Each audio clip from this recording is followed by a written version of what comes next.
Le 20 janvier 2026, 3 heures du matin, heure de Tokyo. Les traders européens dorment encore. Wall Street ne se réveillera pas avant 6 heures.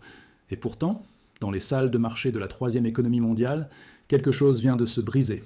Le rendement des obligations japonaises à 40 ans vient de franchir les 4%. Un niveau jamais atteint depuis la création de cette maturité en 2007. En une seule séance. 30 points de base. Un mouvement qui prend normalement un mois entier, accompli en moins de 2 heures. Ce n'est pas une correction technique, ce n'est pas une fluctuation normale, c'est une révolte. Les investisseurs obligataires, ces fameux vigilantes, viennent de déclarer la guerre au gouvernement japonais. Et voici ce que personne ne vous explique. Cette révolte ne s'arrêtera pas aux frontières du Japon. Le mécanisme qui vient de s'activer a détruit la livre sterling en 1992. Il a anéanti les tigres asiatiques en 1997. Il a failli faire exploser l'euro en 2012. Et il vient de se déclencher dans un marché obligataire de 9 000 milliards de dollars. Dans les prochaines minutes, je vais vous montrer exactement comment ce mécanisme fonctionne, pourquoi le Japon n'a que 2 options et pourquoi les deux mènent au désastre. Et surtout, pourquoi vos économies, vos obligations, votre retraite sont directement dans la ligne de mire. Voici le point que je ne peux pas expliquer complètement dans cette vidéo. Il y a un facteur qui déterminera si cette crise reste contenue au Japon ou si elle se propage au système financier mondial. Je l'ai documenté dans la recherche financière, lien dans la description. Mais laissez-moi vous montrer d'abord ce qui s'est passé le 20 janvier, 9h47, heure de Tokyo. La première ministre Sanae Takaichi annonce un plan de relance de 21,3 000 milliards de yens, environ 137 milliards d'euros, le plus important de l'histoire japonaise. Et elle convoque des élections anticipées pour le 8 février. Les marchés se figent pendant 12 minutes. 10h15. Les rendements obligataires explosent. Le 40 ans passe de 3,94% à 4,9% en 28 minutes. 15 points de base, le mouvement normal d'une journée entière, en une demi-heure. 10h43. Premier coupe-circuit. Le trading s'arrête automatiquement quand la volatilité dépasse les seuils. Reprise 5 minutes plus tard. Les rendements continuent de grimper. 11h10, 8. Deuxième arrêt. Les rendements atteignent 4,18%. 24 points de base en 91 minutes. Les traders parlent de mouvements sans précédent. Les écrans Bloomberg clignotent en rouge dans toute l'Asie. 11h30. Troisième arrêt. Du jamais vu. 3 interruptions en une seule séance. Quand le trading reprend enfin, le rendement à 40 ans atteint 4,24%. 30 points de base au-dessus de l'ouverture. Un mois de mouvement en moins de 2 heures. Et pendant ce temps, dans les bureaux des grandes compagnies d'assurance japonaises, c'est la panique. Nippon Life, Dai-ichi Life, Meiji Yasuda. Ces géants détiennent ensemble plus de 1200 milliards de dollars en bons du Trésor américain. Pourquoi détiennent-ils autant de dettes américaines? La logique était simple, pendant 30 ans, les obligations japonaises ne rapportaient rien, 0%. Les bons du Trésor américain rapportaient 3-4%. Vous couvrez le risque de change, vous gardez la différence. Profit garanti. Mais cette logique vient de s'inverser. Les obligations japonaises rapportent maintenant 4%. Les bons du Trésor américain rapportent 4,3%. La couverture de change coûte 50 points de base. Faites le calcul. 4,3 moins 0. 5 égale 3,8% net. Les obligations japonaises perdent 4% sans aucun risque de change. Le trade ne fonctionne plus. Stop. Je dois être honnête avec vous. Ce que je viens de vous montrer, le mécanisme qui vient de se déclencher au Japon, c'est ce que je peux montrer dans une vidéo YouTube. Mais il y a 3 analyses que je ne montrerai pas ici. Premièrement, les données exactes des flux de capitaux japonais des 90 derniers jours et vers quels actifs ils se dirigent. Deuxièmement, quels fonds de pension européens sont les plus exposés à cette contagion et lesquels ont déjà commencé à se repositionner. Troisièmement, le calendrier précis des prochaines adjudications obligataires et pourquoi certaines dates sont critiques. Si vous ne regardez que cette vidéo, vous avez la surface. La recherche financière montre la profondeur complète. Plus le Venezuela, l'argent métal, le dollar. Et chaque nouvelle documentation que je publie. Un accès, toutes les analyses, pour toujours. Lien dans la description. Mais maintenant, laissez-moi vous montrer pourquoi le Japon n'a que 2 options. Et pourquoi les deux mènent au désastre. Quand les vigilantes obligataires attaquent une nation lourdement endettée, il n'existe que 2 choix. Option 1. Défendre la monnaie, relever les taux d'intérêt, Laissez les rendements obligataires exploser. Regardez votre système bancaire s'effondrer sous le poids du service de la dette. Option 2. Imprimez de la monnaie. Achetez vos propres obligations. Supprimez les rendements par la force. Regardez votre monnaie s'effondrer et l'inflation détruire l'épargne. Il n'existe pas d'option 3. Et l'histoire le prouve de façon répétée. 16 septembre 1992. Le mercredi noir. La Banque d'Angleterre tente l'option 1. George Soros et les hedge funds parient des milliards contre la livre sterling. La Banque d'Angleterre relève les taux de 10% à 12% en une matinée, puis à 15% dans l'après-midi. Il brûle 15 milliards de livres en réserve de change pour acheter des livres sur le marché. 8 heures plus tard, il capitule. La livre s'effondre de 15% en une nuit. La Grande-Bretagne est forcée de quitter le mécanisme de change européen. L'establishment politique traite Soros de méchant. Mais Soros n'a rien cassé.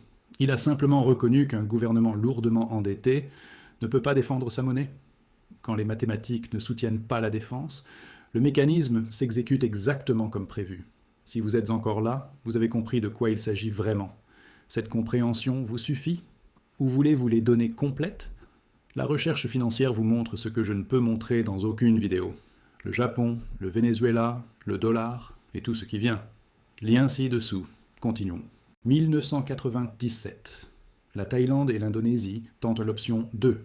Le baht thaïlandais subit une attaque spéculative. Au lieu de relever les taux et d'écraser immédiatement leur économie, ils impriment.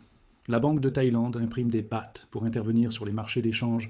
L'Indonésie fait la même chose avec la roupie. En 6 mois, le baht s'effondre de 50%.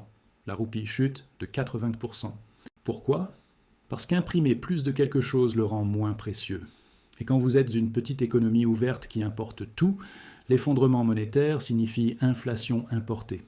L'Indonésie voit les prix augmenter de 70% en une seule année. Des émeutes de la faim éclatent. Le FMI intervient avec des prêts d'urgence. Mais les conditions sont brutales. Réduire les dépenses gouvernementales, augmenter les taux d'intérêt, accepter le contrôle étranger des banques. Imprimer pour s'échapper n'a pas fonctionné. Cela a simplement déterminé quel type d'effondrement il subirait. 2012. La Grèce tente les deux stratégies simultanément.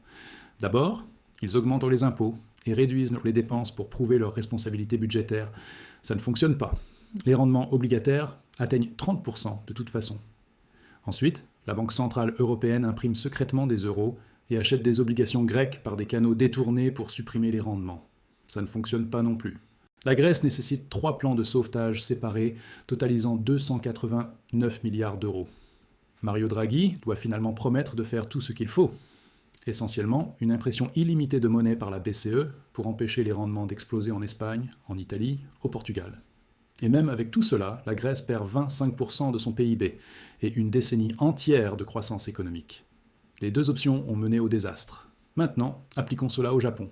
Si la Banque du Japon choisit l'option 1, défendre le yen en relevant les taux à 3 ou 4% pour concurrencer les rendements croissants des obligations, voici les mathématiques.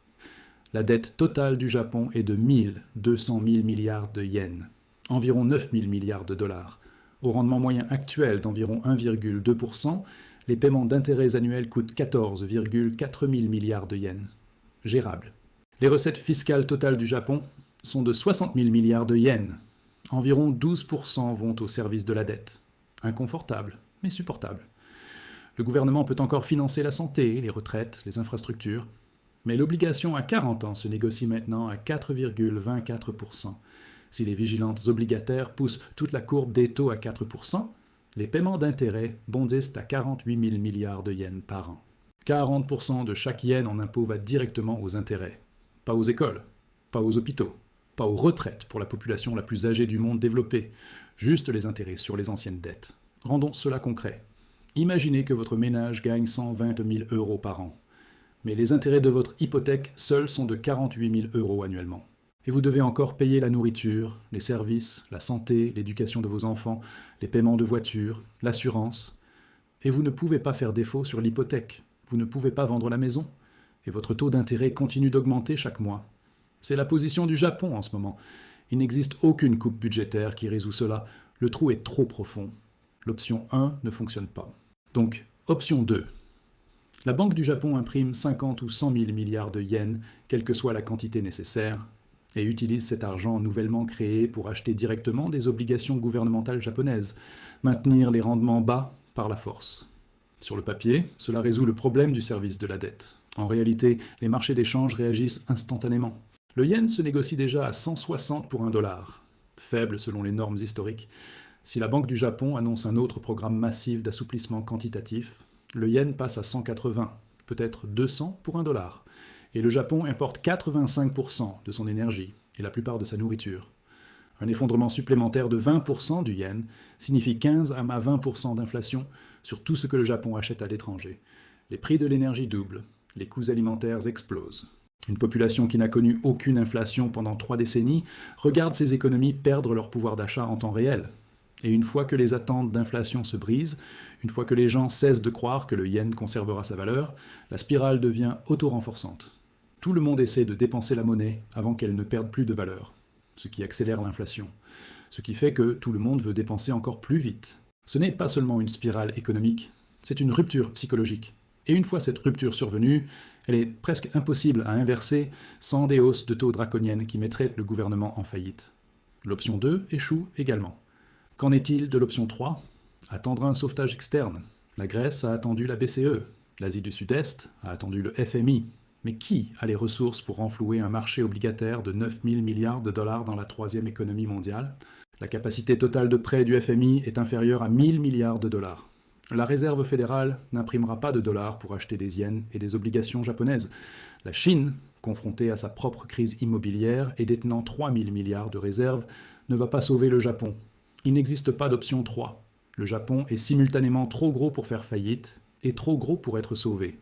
Et les vigilantes obligataires viennent de les forcer à choisir entre 2 désastres. Maintenant, voici pourquoi cela vous concerne directement. Le mécanisme de contagion. Les assureurs vie japonais détiennent 1 200 milliards de dollars en bons du Trésor américain, le plus grand détenteur étranger après la Chine. Pendant 3 décennies, la logique était simple.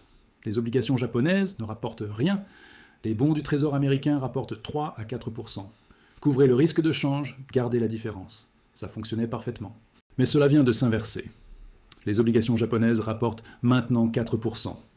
Les bons du Trésor américain rapportent 4,3%. La couverture coûte 50 points de base. Net, 3,8%, avec risque de change contre 4% sans risque. Les mathématiques ont changé. Les assureurs japonais vont vendre leurs 1 200 milliards de bons du Trésor sur les 6 à 12 prochains mois et acheter des obligations japonaises. Le trade de rapatriement. Qui achète ces bons du Trésor ?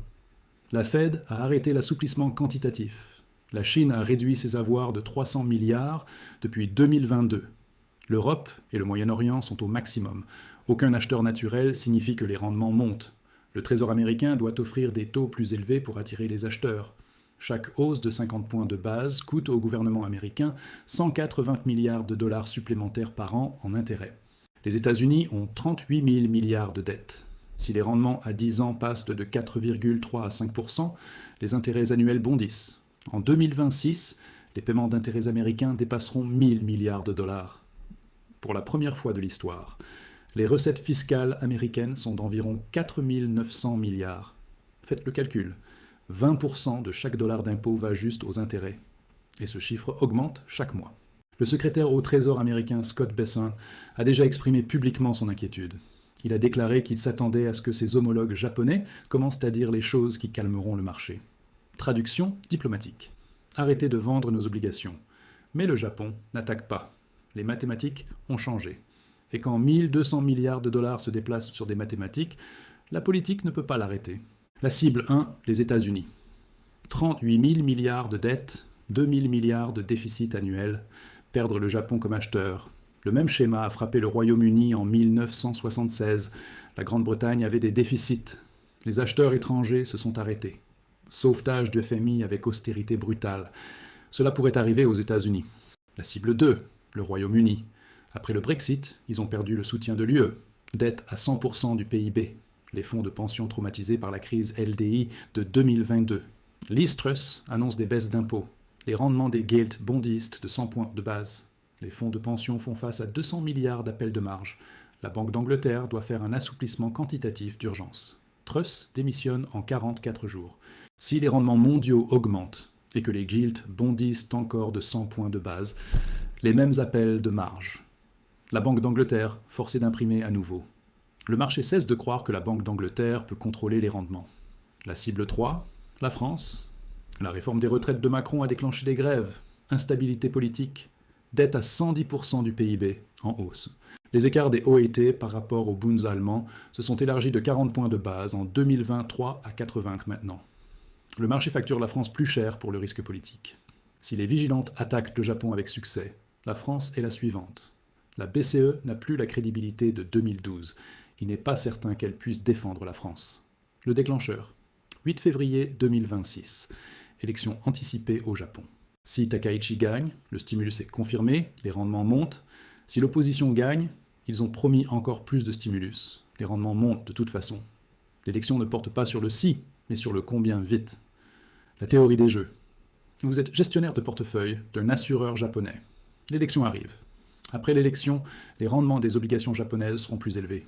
Tout le monde vend les bons du trésor. Attendez-vous et vendez dans un marché en baisse? Ou prenez-vous les devants et vendez maintenant, pendant que le prix est élevé? Le mouvement rationnel. Vendre en premier. La vente s'accélère avant l'élection, pas après. Le 8 février est le déclencheur. Mais le repositionnement a déjà commencé. Spectateurs français, cette décision prise à Tokyo affecte directement vos économies, vos obligations, vos assurances vie, votre retraite. Les assureurs japonais vendent 1200 milliards. Les prix des bons du trésor chutent, les rendements montent. Tout, des taux hypothécaires aux emprunts des entreprises aux coûts gouvernementaux, augmente. La Fed pourrait imprimer pour acheter des bons du trésor, mais cela relance l'inflation. Où la Fed reste à l'écart, les rendements montent, l'emprunt devient cher, risque de récession. Pas de bonne option. La crise du Japon devient mécaniquement la crise de l'Amérique, et la crise de l'Amérique devient la crise de l'Europe. Quand l'ancre se brise, chaque navire dans le port dérive. 38 000 milliards de dettes américaines dérivent en ce moment. Ce schéma ne nécessite pas de croyance. Il s'exécute. Ceux qui voient acter le schéma pendant qu'il s'exécute, pas après l'effondrement, peuvent se positionner en conséquence. Votre instinct vous dit que quelque chose ne va pas avec la dette mondiale. Vous avez raison. Le Japon le prouve en ce moment. Le 8 février déclenche la prochaine phase. Contrairement à 1992, 1997, 2012, ce domino est assez gros pour emporter le système mondial avec lui. Si ce schéma avait du sens, si vous voyez le mécanisme, abonnez-vous. On se retrouve demain, avec les derniers développements.